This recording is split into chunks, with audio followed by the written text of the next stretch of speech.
Welcome students, আমরা class 9 এ নবম শ্রেণী ভৌত বিজ্ঞানে তাপ চ্যাপ্টারটা আলোচনা করব।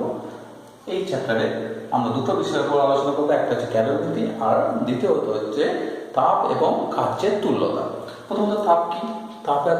তাপ কি, পদার্থ না শক্তি? তাপ শক্তি না পদার্থ? এইটা নিয়ে আমাদের প্রথম আলোচনা হবে। প্রথম দিকে বিজ্ঞানীরা ভাবতেন যে তাপ হচ্ছে অতি সূক্ষ্ম কণা, যেটা ভরহীন অর্থাৎ পদার্থ হিসেবে তুলনা করতে, যা গ্রহণ করলে কোনো পদার্থ গ্রহণ করলে উত্তপ্ত হয় আর বর্জন করলে ঠান্ডা হয়। পরে দেখা গেল না, তাপ পদার্থ নয়, তাপ কি? শক্তি। এবার দেখো তাপ শক্তি কিনা কি করে বুঝবো?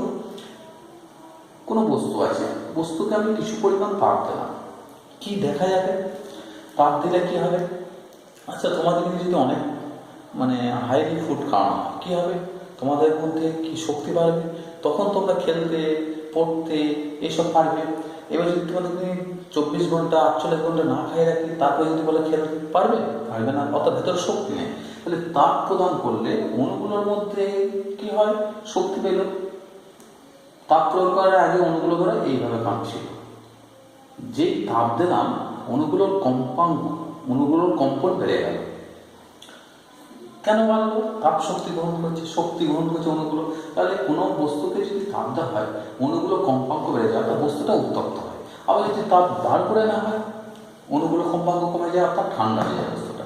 তাহলে তাপ গ্রহণ করলে উত্তপ্ত হয়, তাপ বর্জন করলে ঠান্ডা হয়। তাহলে যে শক্তি গ্রহণ করার ফলে বস্তু উত্তপ্ত হয় এবং যা গ্রহণ করার ফলে বস্তু ঠান্ডা হয়, তাকে কি বলবো? তাপ শক্তি। এবার শক্তি যদি হয় তার রূপান্তর সম্ভব।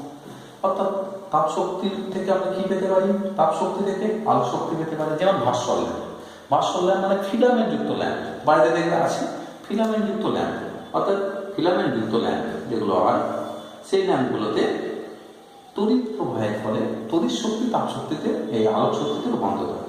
প্রথমে আলো হয় না, তড়িৎ থেকে তাপ হয়। ফিলামেন্টটা ভাস্বর অবস্থায় জ্বললে সেখান থেকে আমরা আলো পাই। যে কোনো বস্তু, তোমরা কামারশালে যাবে, খুব ভালো একটা উদাহরণ, কামারশালে দেখবে যে কোনো লোহজাত দ্রব্যকে প্রথমে উত্তপ্ত করে তখন কিন্তু সে আলো বিকিরণ করে না। কিছুক্ষণ উত্তপ্ত করার পর বাইরে বুঝতে পারবে না সে তাপ গ্রহণ করেছে কি করেনি। যখন তাকে কোনো থার্মোমিটার বা তাকে যদি স্পর্শ করে দেয়, কাছাকাছি হাত নিয়ে যাবে, দেখলে সেটা কি তাপ বিকিরণ করছে। এইবার সেই লোহার দ্রব্যটাকে আরও যদি উত্তপ্ত করে কি করবে? যত উত্তপ্ত করবে ওই লোহার দ্বন্দ্বটা কি হবে? প্রথমে তাপ শক্তি বিকিরণ করে, তারপর কি আরও কিছুক্ষণ যদি রেখে দেওয়া হয়, সেখান থেকে আলো পাবো। অর্থাৎ প্রথম দিকে তাপ শক্তি বিকিরণ করছিল, তারপর কি আলোক শক্তি বিকিরণ করছিল। সে কোথায় পেল কোথায়? আমরা যে তাপ দিয়েছি সেখান থেকে সে তাপ গ্রহণ করেছে। যত গ্রহণ করছে অণুগুলোর মধ্যে কম্পন বেড়েছে, আরও গ্রহণ করছে, আরও কম্পন বেড়েছে। তাহলে কম্পন যখন বেড়ে গেল অণুগুলো, তখন তারা কি শক্তি বিকিরণ করতে লাগলো? তাপ শক্তি আরও বেড়ে গেল কম্পন, অর্থাৎ কম্পাঙ্ক যথেষ্ট বাড়ছে, তখন তারা আলোক শক্তি বিকিরণ করছে, অর্থাৎ তাপ থেকে আলো আমরা পাই। আর উল্টোভাবে অন্য শক্তি থেকেও তাপ শক্তি পাই। যেমন বৈদ্যুতিক হিটারে কি বলতে পারো? বৈদ্যুতিক হিটার, বৈদ্যুতিক আয়রন, বৈদ্যুতিক ল্যাম্প, এগুলোতে কি হয়? বিদ্যুৎ শক্তি থেকে তাপ শক্তি পায়, আলোক শক্তিও পায়। তাহলে তাপ হলো এমন একটা শক্তি যা গ্রহণ করলে উত্তপ্ত হবে আর বর্জন করলে ঠান্ডা হবে। সেটাই হচ্ছে তাপ শক্তি। এরপরে আসবো তাপের একক কি। এবার আসবো তাপ কি রাশি। প্রথমত তাপ মনে রাখবে, তাপ স্কেলার রাশি। কি রাশি? স্কেলার রাশি। ওকে, তাপ স্কেলার রাশি। ঠিক আছে, এ পর্যন্ত জানতে পারলাম তাপ স্কেলার রাশি। তাপ যত শক্তির একটা রূপ, শক্তিকে আমরা স্কেলার দ্বারা, যেমন আমরা বলছি কার্য বা শক্তি, এগুলো স্কেলার রাশি, তাপও স্কেলার রাশি। এবার আসে একক। এই এককের দিক থেকে দেখবার মাত্রা, এর মাত্রা কি হতে পারে? তাপ যেহেতু একটা শক্তি, আর শক্তির মাত্রা আমরা আগের ভিডিওতে দেখেছি। শক্তির মাত্রা কি হতে পারে? শক্তির মাত্রা যে বল ইন্টু সরণ, বলের মাত্রা mL (T⁻⁻²) m 8 × 10⁻², বল ইন্টু সরণ ইন্টু এল, এল হলে এখানে একটা এল এখানে একটা এল, তাহলে কি হয়ে যাবে এল, তাহলে এল কেটে গেল, কি হয়ে গেল এল স্কয়ার, তাহলে এল স্কয়ার 10⁻²। এটা হলো এর মাত্রা। এবার আসবো তাপের একক। একক একক কি হতে পারে, দেখ তাপের একক কি হতে পারে সেটা আমরা এবার দেখব। সিজিএস একক, তাপের সিজিএস একক হচ্ছে ক্যালোরি,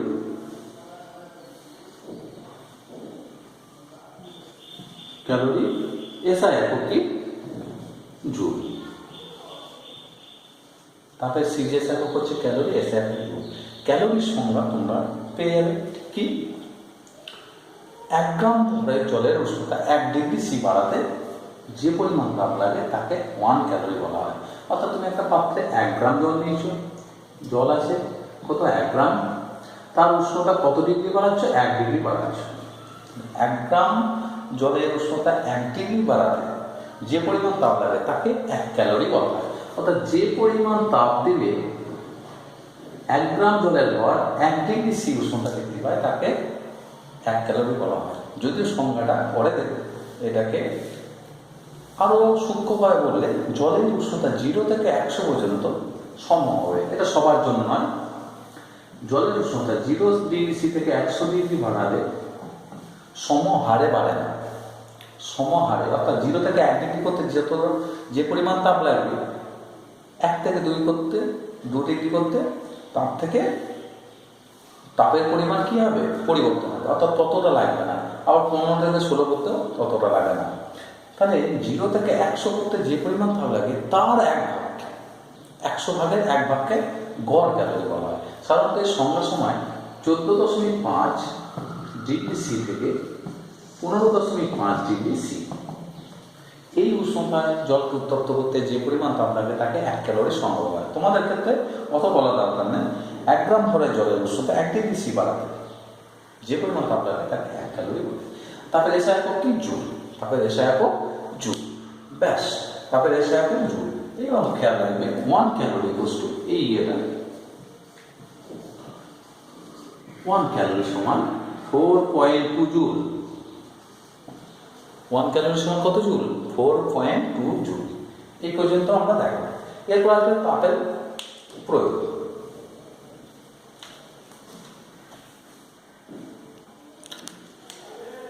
তাপ প্রয়োগ করলাম, কোনো বস্তুকে তাপ প্রয়োগ করলে কি কি করতে পারে? একটা বস্তু আছে, বস্তুর উপর তাপ প্রয়োগ করলাম, তাপ দিলাম, কি কি হতে পারে? প্রথমত বস্তুটা যদি কঠিন অবস্থায় থাকে তাহলে অবস্থার পরিবর্তন হতে পারে, অর্থাৎ কঠিন থেকে তরল হতে পারে, আবার তরল অবস্থায় থাকলে গ্যাসীয় হতে পারে। তাহলে তাপ প্রয়োগ করলে অবস্থার পরিবর্তন, অর্থাৎ স্টেটের চেঞ্জ আসতে পারে, চেঞ্জ অফ স্টেট তাপ প্রয়োগ করলে হতে পারে। উষ্ণতা পরিবর্তন, ধরুন যে বস্তুটা অবস্থার পরিবর্তন করলো না, তাপ প্রয়োগ করলে কি হবে?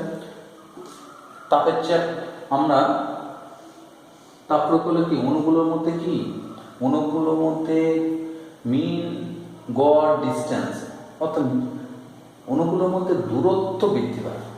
যদি দূরত্ব বৃদ্ধি পায় তাহলে এই কি হবে? আয়তন বাড়বে, তাহলে আয়তনের পরিবর্তন হতে পারে। উষ্ণতার পরিবর্তন, তাপ গ্রহণ করলে কি হবে? অণুগুলোর মধ্যে কম্পন বৃদ্ধি পাবে, আর যত বেশি কম্পন বৃদ্ধি পাবে সেটাই হবে তার উষ্ণতার পরিমাণ, অর্থাৎ উষ্ণতা বৃদ্ধি পেতে পারে। তাহলে তাপ প্রয়োগ করলে অবস্থার পরিবর্তন হতে পারে 1 নাম্বার, উষ্ণতা পরিবর্তন হতে পারে, আয়তনের পরিবর্তন হতে পারে। 3 নাম্বার হচ্ছে রাসায়নিক পরিবর্তন। তুমি একটা 1 খণ্ড কয়লাকে বা কাঠকে তাপ দিলে, তাপ দিলে কি হবে? তাপ দিচ্ছ, তাপ দিতে দিতে এখান থেকে কি হবে? কয়লা থেকে CO2 উৎপন্ন হবে, অর্থাৎ রাসায়নিক পরিবর্তন। কয়লায় জ্বলনকে পৌঁছে গেলে তখন এখানকার কার্বন আর বাতাসে অক্সিজেনের সঙ্গে বিক্রিয়া করবে, কার্বন ডাইঅক্সাইড। রাসায়নিক পরিবর্তন ঘটতে পারে তাপ প্রয়োগের ফলে, আরো অনেক কিছু ঘটতে পারে, তবে এই 3টে খুব গুরুত্বপূর্ণ। এরপরে আমরা দেখব তাপের প্রকারভেদ। তাপকে আমরা 3টে ভাগে ভাগ করছি: বোধগম্য তাপ, লীন তাপ, বিকীর্ণ তাপ। বোধগম্য, লীন তাপ, বিকীর্ণ তাপ।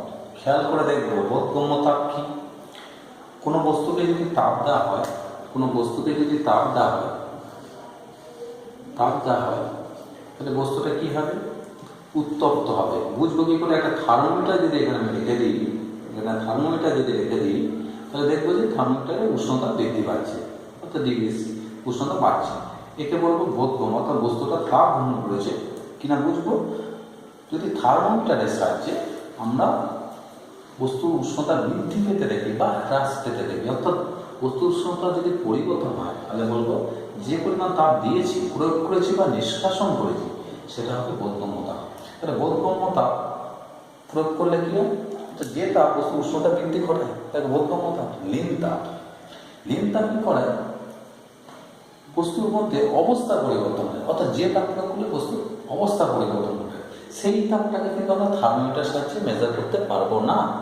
অর্থাৎ একটা পদার্থ ঠিক নাম যে আমি বলছি বরফ 0 ডিগ্রি সি উষ্ণতায় আছে, এখনো বরফ 0 ডিগ্রি সি উষ্ণতায় আছে, তাকে তাপ দিলাম, থার্মোমিটার রেখেছি, উষ্ণতা দেখাচ্ছে 0 ডিগ্রি, কত 0 ডিগ্রি সি, তাকে তাপ প্রয়োগ করছি, তাহলে এই গোলে জল হয়ে গেল। অর্থাৎ তখনও থার্মোমিটারের পাঠ দেখছে একই আছে, কত আছে 0 ডিগ্রি সি, তো পাঠ দেখাচ্ছে 0 ডিগ্রি সি।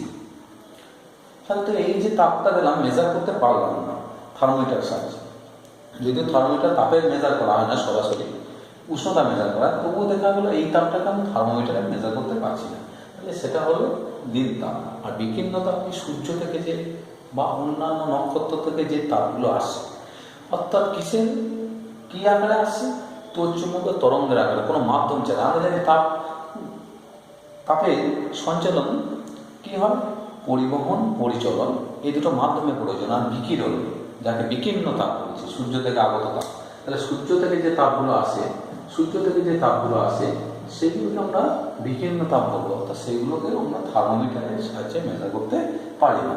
এগুলো হলো বোধগম্য তাপ, নীল তাপ এবং বিকিরণ তাপের ধারণা।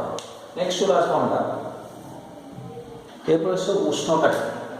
ধরুন দুটো ভিন্ন বস্তুকে আমি পরস্পর সংযোগ অবস্থায় রেখে, এই একটা বস্তু আর এই একটা বস্তু,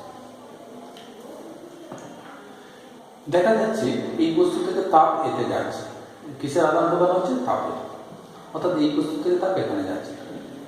তাহলে বলছি উষ্ণতা হচ্ছে বস্তুর এমন একটি তাপীয় অবস্থা যখন এই বস্তুর সঙ্গে এই বস্তুর সংযোগ অবস্থায় রেখেছি, এই বস্তু তাপ ছাড়ছে আর এই বস্তু তাপ গ্রহণ করছে। তাহলে উষ্ণতা কাকে বলে, বস্তুর এমন একটি তাপীয় অবস্থা যা স্থির করে দেয়। কি স্থির করে দেয়, অন্য বস্তুকে তাপ দেবে না অন্য বস্তু থেকে তাপ গ্রহণ করবে, সেটা হচ্ছে বস্তুর উষ্ণতা। ওটা আমরা চলে আসবো বস্তু বলতে আমরা কি বুঝি। আমরা যদি আণবিক স্তরে বস্তু বলতে অসংখ্য অণু আছে, কয়েকটা দেখাচ্ছি। যখন তাপ দিনে অণুগুলোর কম্পন হচ্ছিল, তার সাম্য অবস্থা থেকে এইদিকে কম্পন হচ্ছিল। যখনই তাপ দিলাম কম্পনের মাত্রা বৃদ্ধি পেল, অর্থাৎ কম্পনটা বৃদ্ধি পেল, তাহলে কম্পন বাড়ছে। Degrees of hotness of coldness, অর্থাৎ কম্পনের মাত্রা যদি বৃদ্ধি পায় বলবো যে বস্তুটা উত্তপ্ত হয়েছে আগের থেকে, যদি হ্রাস পায় আগের থেকে ঠান্ডা হয়েছে। তাহলে উষ্ণতা কি পরিমাপ করে, বস্তুর তাপীয় অবস্থাকে পরিমাপ করে। ওকে, তাহলে আণবিক স্তরে দেখলে অণুগুলোর কম্পন যদি বৃদ্ধি পায় তাহলে জানবো যে তার উষ্ণতা বৃদ্ধি পেয়েছে, সেটাই হচ্ছে উষ্ণতা। তাহলে উষ্ণতা কি হলো, উষ্ণতা হলো এমন একটি তাপীয় অবস্থা দুটি বস্তুকে সংযোগ অবস্থায় রাখবে। একটা বস্তু যে বেশি উষ্ণতা আছে সে তাপ কি করবে, বর্জন করবে, আর একটা বস্তু তাপ গ্রহণ করবে। এই স্তর পর্যন্ত আমরা বুঝতে পারলাম। নেক্সট লাগবে একক। মনে রাখবে উষ্ণতা এসা একক হচ্ছে কেলভিন, কেলভিন বলা হয়, কেলভিন উষ্ণতা এসা একক কেলভিন, যাকে কি দ্বারা প্রকাশ করা হয়। সিচুয়েশন করা হয় না, আমরা ধরে নিই ডিগ্রি সি, তাহলে উষ্ণতা এসে একক কেলভিন, সিচুয়েশন একক ডিগ্রি সি। মনে রাখবে 1 ডিগ্রি সি বাড়া কোনো বস্তু উষ্ণতা 1 ডিগ্রি কে এর সমান। এটা তাহলে 1 ডিগ্রি সি বৃদ্ধি বা হ্রাস, সি বৃদ্ধি সমান 1 কে বৃদ্ধি। এই দুটো সম্পর্ককে আমরা অনেক জায়গায় কাজে লাগাতে পারবো। অর্থাৎ 1°C বৃদ্ধি বা হ্রাস, মানে 1°C পরিবর্তন সমান 1°, 1K অর্থাৎ 1 কেলভিন বৃদ্ধি বা 1 কেলভিন পরিবর্তন। এটাকে কাজে লাগিয়ে আমরা অনেক ধরনের অঙ্ক করতে পারবো। নেক্সট চলে আসবো আপেক্ষিক তাপ। পরের এটা হচ্ছে আপেক্ষিক তাপ কি, এখানে আপেক্ষিক তাপ কি হতে পারে? আপেক্ষিক তাপ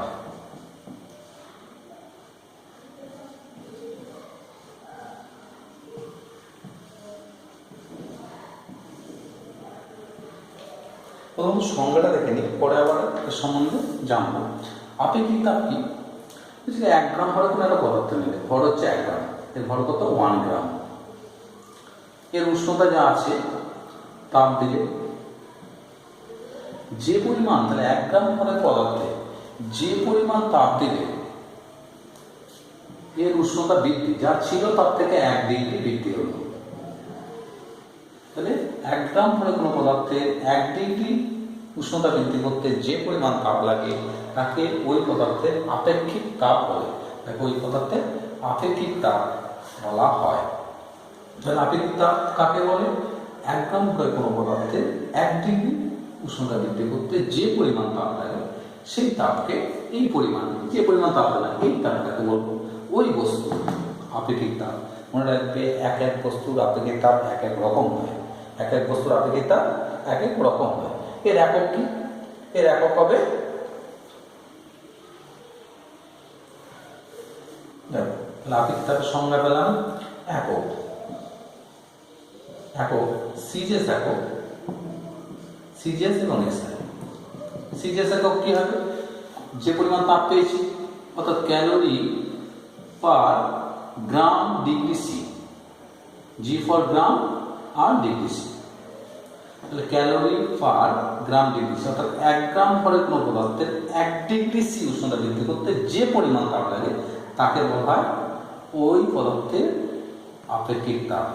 ঠিক তেমনি এসআই কত হবে? এই এককটা আমরা নির্ণয় করার পদ্ধতি শিখবো এরপরে। এসআই কি হবে? এসআই হবে তাপের একক কি? জুল, ভরের একক কি? গ্রাম, আর উষ্ণতা একক কেলভিন, উষ্ণতা একক কেলভিন। অর্থাৎ 1 কেজি ভরে কোনো পদার্থে, এটা 1 ন্যানো, 1 কেলভিন উষ্ণতা বৃদ্ধি করতে যে পরিমাণ তাপ লাগে তাকে ওই পদার্থের এসআই পদ্ধতিতে আপেক্ষিক তাপ বলা হয়। অর্থাৎ 1 কেজি ভরে কোনো পদার্থের 1 কেলভিন উষ্ণতা বৃদ্ধি করতে যত জুল তাপ প্রয়োজন সেই তাপটাকে ওই পদার্থে কি বলা হয়? আপেক্ষিক তাপ, এসআই পদ্ধতিতে। এবার এদের মধ্যে একটা সম্পর্ক চলে আসে, অর্থাৎ calorie per gram degree C এবং জুল পার কেজি ক্যালোরির মধ্যে সম্পর্ক। খেয়াল রাখবে সম্পর্কটা প্রতিষ্ঠা, অর্থাৎ 1 calorie per gram, G for gram degree C সমান কত জুল পার ক্যালোরি। ক্যালোরিকে মনে রাখবে 1 ক্যালোরি সমান 4.2 জুল, 1 ক্যালোরি সমান 4.2 জুল। এর মানটা পাবো 4.2 জুল। গ্রাম সমান কি? 1 গ্রাম সমান কত? 1 গ্রাম সমান এত কেজি। আর ডিগ্রি সি একটু আগে দেখালাম 1 ডিগ্রি সি বৃদ্ধি হোক বা হ্রাস, 1 ডিগ্রি পরিবর্তন করলে কেলভিনের 1 ডিগ্রি হয়, তাহলে 1 কে। তাহলে ব্যাস মান করে যদি তুলে দিই 1000টাকে এর সঙ্গে গুণ হবে, তাহলে হয়ে যাবে 4200 জুল। আর নিচে আছে kg kelvin, joule kg kelvin, তাহলে জুল পার কেজি কেলভিন। তাহলে 1 calorie per gram degree C সমান কি? 4200 জুল পার কেজি কেলভিন। এটা খেয়াল রাখো, কোনো অসুবিধা নেই, এটা খুব প্রয়োজন। এবার দেখো আমরা দেখবো এবার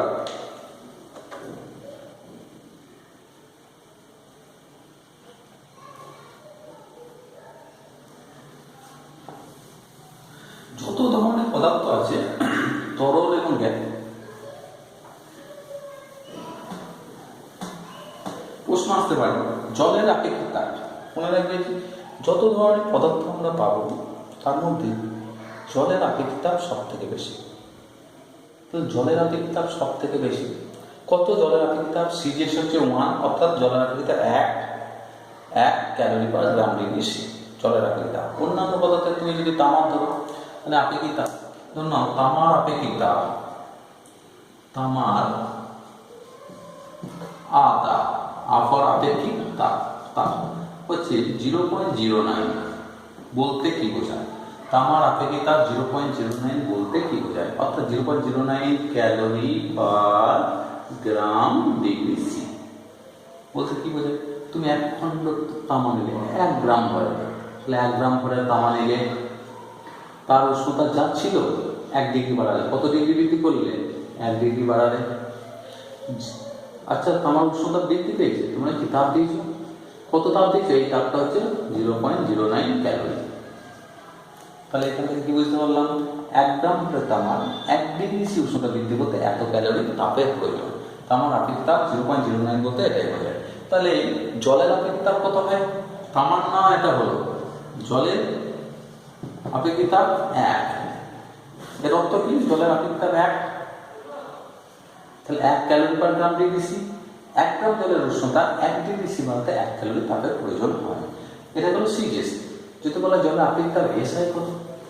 এখানকার জলের আপেক্ষিক তাপ এসআই পদ্ধতি কত?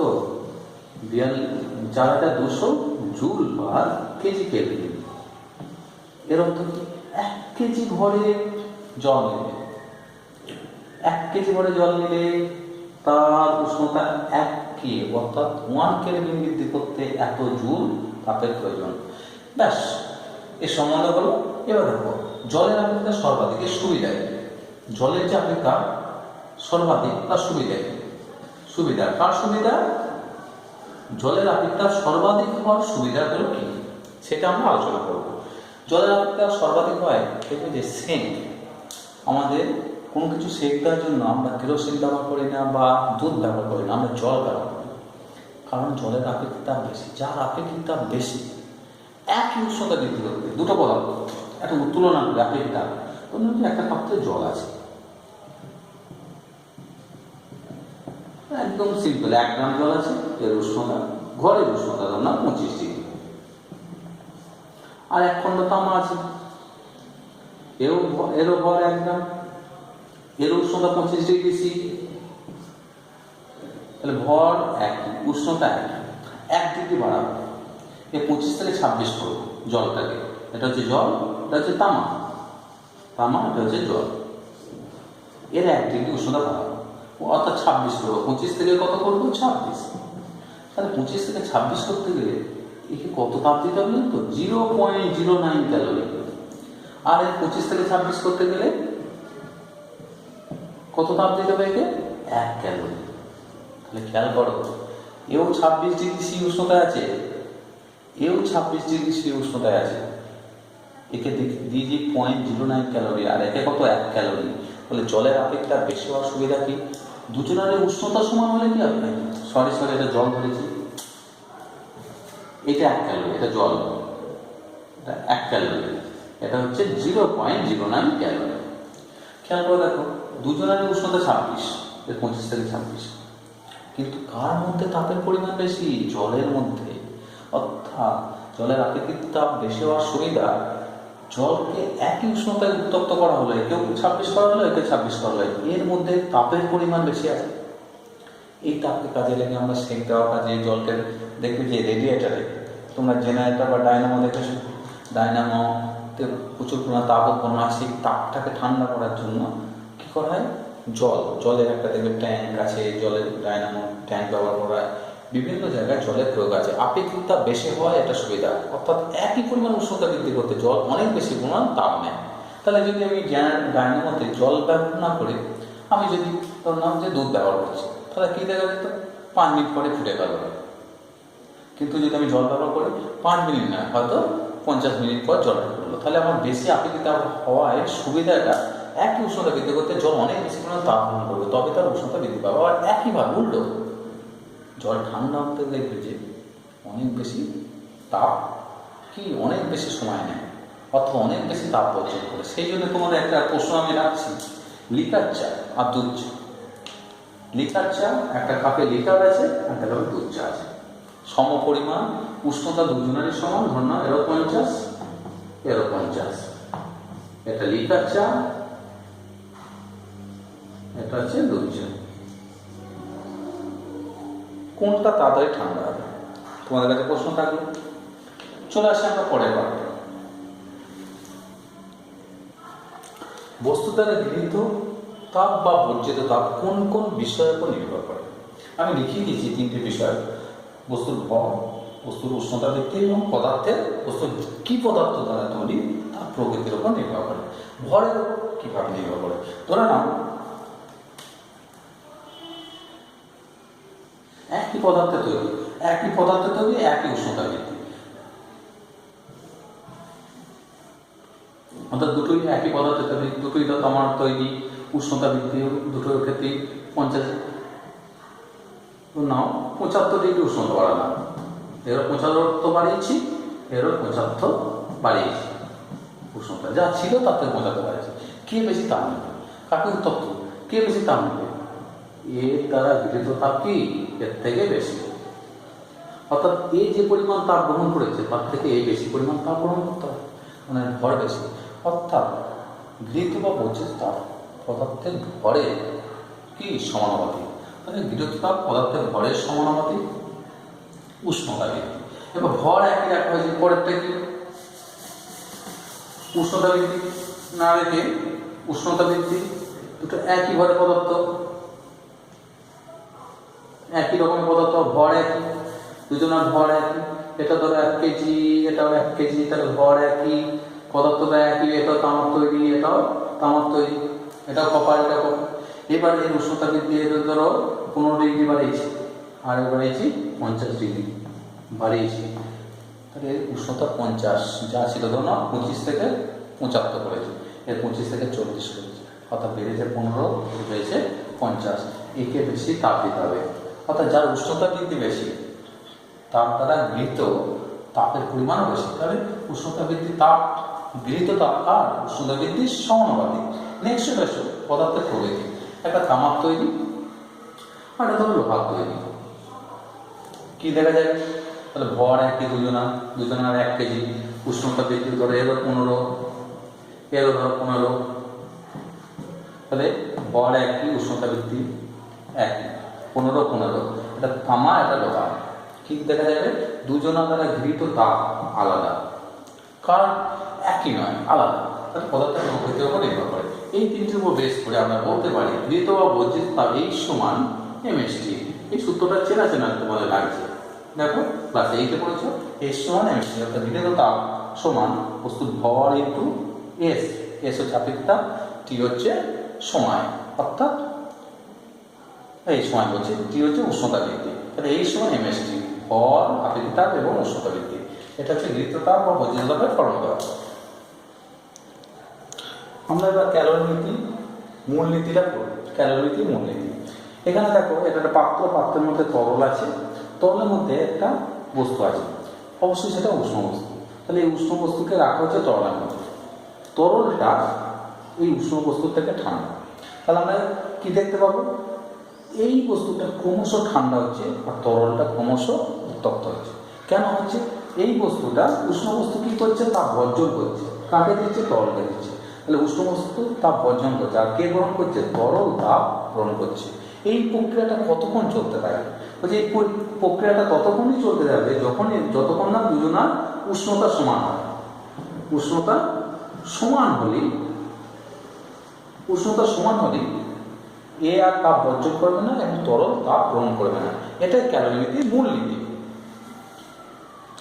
ক্যালোরি নীতির মূলনীতিটা কি বললাম? উষ্ণ বস্তু কর্তৃক বর্জিত তাপ এর যে পরিমাণ তাপ বর্জন করবে শীতল বস্তু কর্তৃক গৃহীত তাপ, এই তরলটা সেই পরিমাণই তাপ গ্রহণ করবে। তাহলে উষ্ণ বস্তু কর্তৃক বর্জিত তাপ সমান শীতল বস্তু কর্তৃক গৃহীত তাপ। ব্যাস, বলছে এখানে কিছু শর্ত আছে, সেই শর্তগুলো তোমরা দেখে না। শর্ত কি? ক্যালোরি নীতির মূলনীতির শর্ত, অবশ্যই এর যে পরিমাণ তাপ বর্জন করবে সেই তাপটা এই তরলটাই গ্রহণ করবে, পারিপার্শ্বিক কোনো তাপ বিকিরণ হবে না। 2 নম্বর শর্ত, এই বস্তু এবং এই তরলের সঙ্গে কোনো রাসায়নিক বিক্রিয়া ঘটবে না। এই শর্তগুলো যদি পূরণ করে তবেই ক্যালোরি নীতি অনুসারে উষ্ণ বস্তু কর্তৃক বর্জিত তাপ এই যে পরিমাণ তাপ বর্জন করবে তরলটা সেই পরিমাণ তাপ গ্রহণ করবে। এটাই হচ্ছে ক্যালোরি নীতির মূল নীতি। ওকে। সত্যটা অবশ্যই দুটো সত্য, এ যে পরিমাণ তাপ বর্জন করবে সেইটা পারিপার্শ্বিক বা পরিবেশের সঙ্গে হবে না। দ্বিতীয়ত এর সঙ্গে এর কোনো রাসায়নিক বিক্রিয়া ঘটবে না।